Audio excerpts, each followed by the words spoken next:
Bienvenidos a Cartas a Lucilio, un viaje estoico. La carta de hoy no es épica, no es inspiradora en el sentido habitual, y quizá por eso resulta tan incómoda. En esta carta 14, Séneca no nos habla de vencer al poder, ni de sacrificarnos por grandes ideales, ni de soportar el dolor con gesto heroico.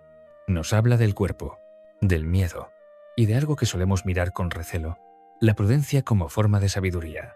Esta carta no enseña a desafiar, enseña a no exponerse innecesariamente, y eso muchas veces nos cuesta aceptarlo. Séneca escribe esta carta en una Roma donde el poder no es abstracto. Tiene nombre, tiene rostro y tiene castigo.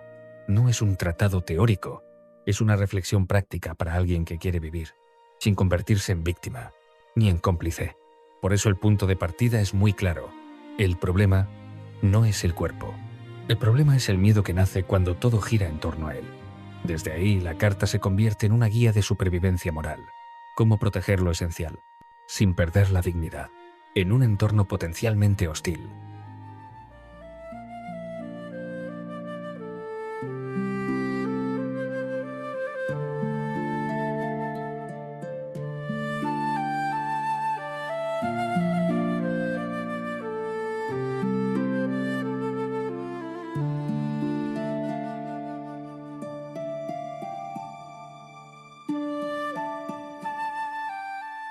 Admito que es natural en nosotros el cariño por nuestro cuerpo.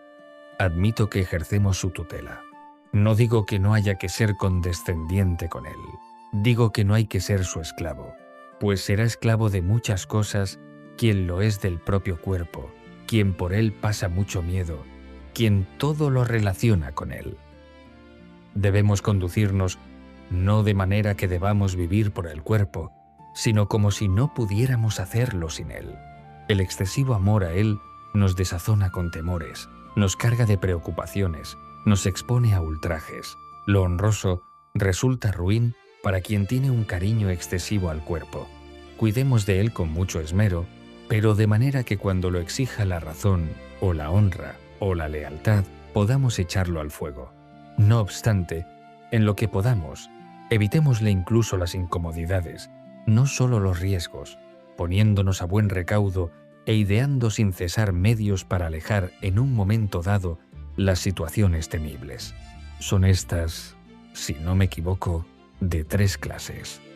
Se teme la pobreza, se temen las enfermedades, se temen las agresiones que sobre nosotros pueden llevar a cabo los poderosos. De todas estas cosas, ninguna nos impresiona más que aquella que depende del poderío de otro, ya que se presenta con gran ruido y alboroto. Los males naturales que he mencionado, la pobreza y la enfermedad, llegan en silencio y no meten miedo ninguno a la vista o el oído. Es impresionante la comitiva de aquel otro mal. Lleva en torno espadas y fuegos y cadenas y un tropel de fieras para azuzarlo contra las entrañas del hombre. Figúrate en este momento la cárcel y las cruces y los potros y el garfio y la estaca que se hace pasar por la entrepierna de uno hasta salir por la boca, y miembros despedazados por carros que tiran a un lado y otro, aquella camisa untada y entretejida con yesca para el fuego, y cualquier otra cosa aparte de estas que la crueldad haya inventado. No es pues de extrañar si el temor mayor en esa parte es aquel que encierra gran diversidad y un aparato terrorífico. Y es que al igual que consigue más el torturador que expone más instrumentos de dolor, así entre las cosas que someten y domeñan nuestros ánimos, son más eficaces aquellas que tienen algo que mostrar. Las otras epidemias me refiero al hambre y la sed, las supuraciones de la pleura o la fiebre que requema hasta las entrañas, no son menos recias, pero están ocultas, no tienen nada que amagar, nada que poner a la vista. Aquellas obtienen la victoria como los grandes ejércitos, con su aspecto aparatoso. Así que colaboremos a ello, evitemos ofender. En unas ocasiones es al pueblo a quien debemos temer. En otras, cuando la organización de la sociedad es de manera que la mayoría de las cuestiones se ventilan en una asamblea nobiliaria, debemos temer a los prohombres que en ella tienen ascendiente. En otras, a particulares que han recibido el poder del pueblo y sobre el pueblo. Es trabajoso tener por amigos a todos estos, basta con no tenerlos por enemigos. De esta manera, el sabio nunca provocará las iras del poderoso. Antes, al contrario, las irá sorteando tal como hace el navegante en medio de la tempestad. Cuando te dirigías a Sicilia, cruzaste el estrecho. El piloto temerario desdeña las amenazas del austro. No se arrima a la costa de la izquierda, sino a aquella donde Caribdis desde más cerca revuelve mares. En cambio, el piloto precavido pregunta a los conocedores del lugar cómo va la marejada, qué señas dan las nubes. Mantiene la trayectoria lejos del paraje ese que tiene tan mala fama por causa de los remolinos. Lo mismo hace el sabio. Evita el poder que intenta dañarle, pero procura antes que nada no parecer que lo evita. Y es que una parte de la seguridad consiste también en eso, en no buscarla de propio intento, ya que huir de algo es también condenarlo. Tenemos por tanto que andarnos con cuidado y ver que estemos a resguardo del vulgo. Ante todo, no queramos ninguna cosa que él quiera. El enfrentamiento se da entre aspirantes a lo mismo. En segundo lugar, no poseamos nada que se nos pueda arrebatar con ganancia grande para quien contra ti intriga. Que en tu cuerpo haya la menor cantidad posible de despojos. Nadie, o muy pocos, busca la sangre humana por sí sola. Son más los que hacen cálculos que los que aborrecen. El bandolero deja pasar al desnudo. Incluso en un camino cercado tiene paz el pobre. 3 cosas hay que tener en cuenta para evitarlas. Según la vieja norma: odio, malquerencia, desprestigio. ¿Cómo lograr eso? Solo la sabiduría te lo enseñará. Es difícil el equilibrio, y es de temer que el miedo a la malquerencia nos arrastre al desprestigio propio. No vaya a ser que porque no queremos pisotear, demos la impresión de que se nos puede pisotear. A muchos proporciona razones de temor el poder ser temidos. Alejémonos de ambos extremos. Daña no menos el desprestigio que la altanería. Hay que acogerse, por tanto, a la filosofía. Sus escritos, no solo ante los buenos, sino también ante los medianamente malos, hacen las veces de salvoconducto. Y es que la elocuencia forense y todo aquello que mueve a la gente tiene sus adversarios. La filosofía, serena y atenta a sus propios cometidos, no puede recibir desprecio, y ella entre todas las disciplinas goza de honra incluso entre los peores. Nunca la maldad llegará a tener fuerzas para tanto. Nunca se juramentará contra las buenas cualidades, de manera que el nombre de la filosofía no siga siendo respetable y santo. Ahora bien, la propia filosofía ha de recibir un trato lleno de serenidad y moderación. ¿Cómo entonces? Dirás, ¿te parece que vive con moderación la filosofía ese Marco Catón que con su voto pone freno a la guerra civil, que se coloca entre los dos ejércitos de unos cabecillas enloquecidos, que cuando los unos atacan a Pompeyo y los otros a César desafía a los dos bandos? ¿Puede alguien discutir si en aquel tiempo el sabio debía intervenir en política? ¿Qué pretendes, Marco Catón? Ya no se trata de la libertad. Hace tiempo que se fue a pique. Se plantea si será César o será Pompeyo quien se apodere del Estado. ¿Qué tienes que ver tú con esa disputa? Ningún partido es el tuyo. Se está escogiendo un amo. ¿Qué te importa a ti cuál de los dos ganará? Puede ganar el mejor. No puede ser que el que gane no sea el peor. Me he referido a la última etapa de Catón, pero tampoco los años anteriores fueron tales que consintieran la participación del sabio en aquel saqueo del Estado. ¿Qué otra cosa hizo Catón sino vociferar y gastar palabras en vano? Si una vez lo arrastraron para sacarlo del foro llevado en volandas por la gente y cubierto de salivazos, y en otra ocasión se le llevó del Senado a la cárcel. Pero luego veremos si hay que poner en manos del sabio las tareas políticas. De momento te remito a aquellos estoicos que se apartaron lejos de la política para dedicarse al propio vivir y a promover leyes en favor del género humano sin que tropezaran nunca con el poderoso. No alterará el sabio los usos de la comunidad ni se atraerá a la gente con la novedad de su conducta. ¿Cómo entonces? ¿Estará de verdad seguro quien siga tal propuesta? Esto no puedo garantizártelo, como tampoco en un hombre moderado cabe garantizar la buena salud. Y, pese a todo, la moderación produce buena salud. Se pierde alguna que otra nave en el puerto, Pero ¿qué piensas tú que pasará en alta mar? ¿Cuánto más dispuesto no tendrá el peligro ese hombre atareado en 1000 negocios y proyectos si ni siquiera su holganza es segura? Se pierden alguna vez los inocentes, pero más los malvados. Conserva su habilidad el gladiador, a quien le abollan sus arneses. En última instancia, el sabio atiende al planteamiento global de la situación, no al resultado. Los comienzos quedan bajo nuestro poder. Sobre el desenlace decide la fortuna, a la que no consiento que decida sobre mí. Pero ella te puede ocasionar algún maltrato, alguna contrariedad. Pero alguna contrariedad no condena el bandolero cuando mata. Ahora alargas la mano para la moneda diaria.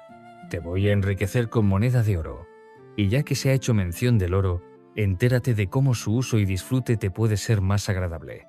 Disfruta mejor de las riquezas el que menos necesita de las riquezas. Indícanos quién es el autor de la frase. Dirás, para que te enteres de lo complaciente que somos, ha sido mi intención dar citas ajenas. Es de Epicuro, o de Metrodoro, o de alguno de su taller. ¿Y qué importa quién dijera la frase? La dijo para todos. El que necesita de las riquezas tiene miedo por ellas. Nadie además disfruta de un bien problemático. Ese se afana en añadir algo a sus riquezas. Mientras está pensando en su acrecentamiento, olvida su empleo. Recibe balances. Desgasta el suelo del foro. Repasa el calendario. De amo, se convierte en administrador. Adiós.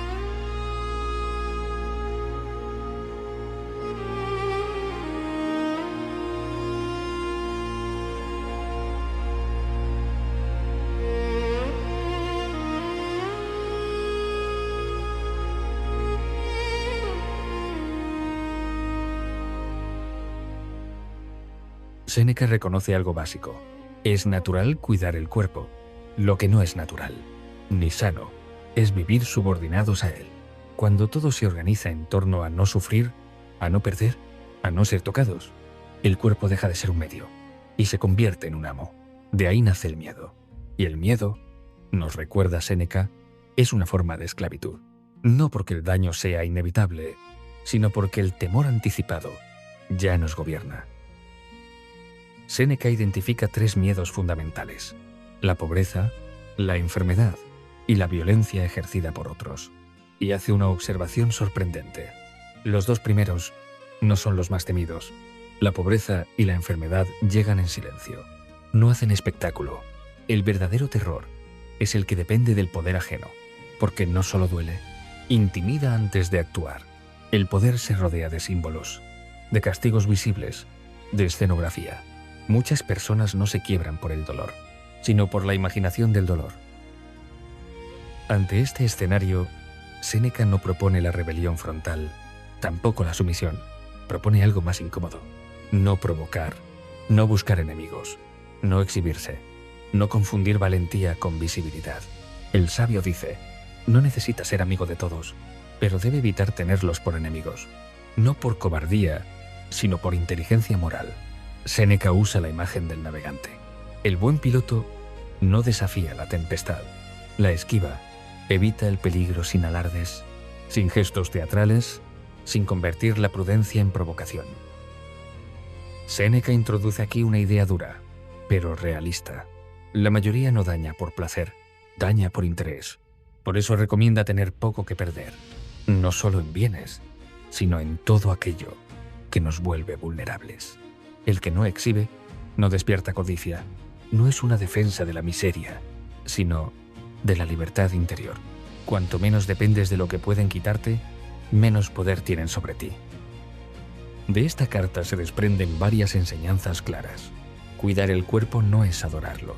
El miedo es el primer instrumento del poder. No toda confrontación es digna. La discreción también puede ser fortaleza.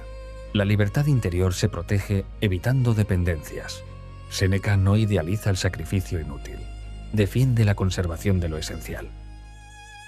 Vivimos en una época que premia la exposición, la visibilidad constante, el posicionamiento público permanente. Séneca nos recordaría algo incómodo. No toda exposición es valentía. A veces, la prudencia no es miedo, es lectura correcta del contexto. No todo conflicto merece ser librado. No toda batalla aumenta la libertad.